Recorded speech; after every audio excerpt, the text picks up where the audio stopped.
ইতিহাসে মুসলিম শাসকদের মধ্যে যারা সবচেয়ে বেশি ক্ষমতা অর্জন করেছিলেন তাদের মধ্যে সর্বপ্রথম চলে আসে অটোম্যানদের নাম। হিজরির 7ম শতাব্দী মঙ্গোলীয়দের আক্রমণে লণ্ডভণ্ড আব্বাসীয়দের খেলাফত। ইসলামী ইতিহাসের এক চরম দুর্যোগপূর্ণ সময়।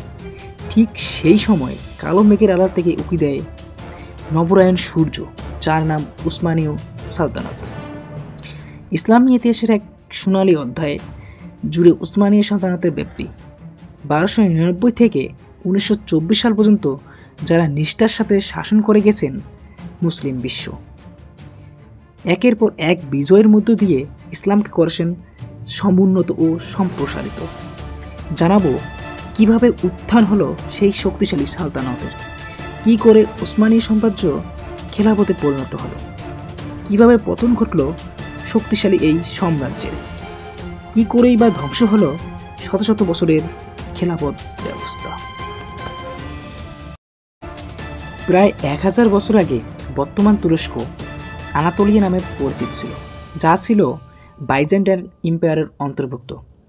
পূর্ব ইউরোপ ও আনাতোলিয়ার বিশাল এলাকা জুড়ে বিস্তৃত ছিল বাইজেন্টাইন এম্পায়ার, যার রাজধানী ছিল কনস্ট্যান্টিনোপল, যেটি বর্তমানে ইস্তাম্বুল নামে পরিচিত। 13 শতকের শেষ ভাগে তুর্কি নেতা উসমান গাজীর হাত ধরে আনাতোলিয়ার উত্তর পশ্চিমাংশে যাত্রা শুরু করে।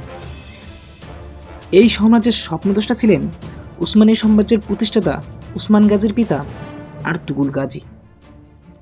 1453 সালে সুলতান দ্বিতীয় মুহাম্মদের কনস্ট্যান্টিনোপল জয়ের মধ্য দিয়ে উসমানীয়রা বাইজেন্টাইন উচ্ছেদ করে।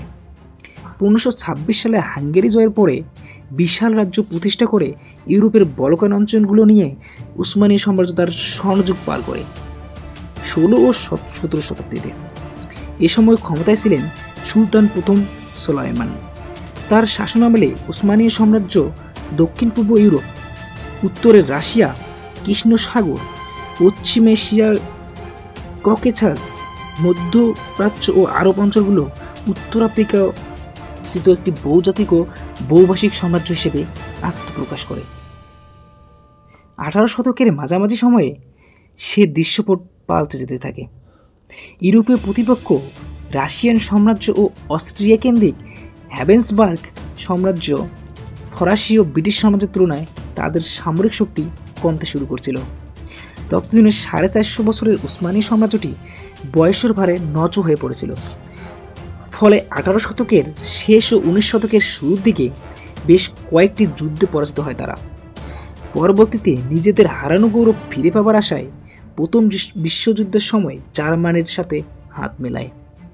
প্রথম বিশ্বযুদ্ধে জার্মানির পরাজয়ে উসমানীয় সাম্রাজ্যের সূর্য অস্তমিত হওয়ার চূড়ান্ত ভূমিকা রাখে।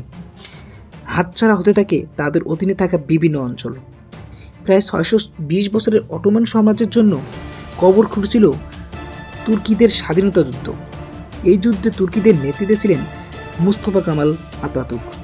এই যুদ্ধে তুর্কিদের বিজয়ী বিশ্বে উসমানীয় সুলতান ব্যবস্থার বিলুপ্তি ঘটায়, পতন ঘটায় ইসলামিক খেলাফতে।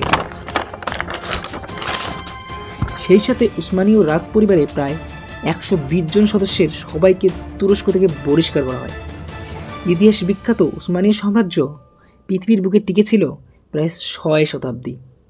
এই দীর্ঘ সময়ে 36 জন সুলতান ক্ষমতায় এসেছেন।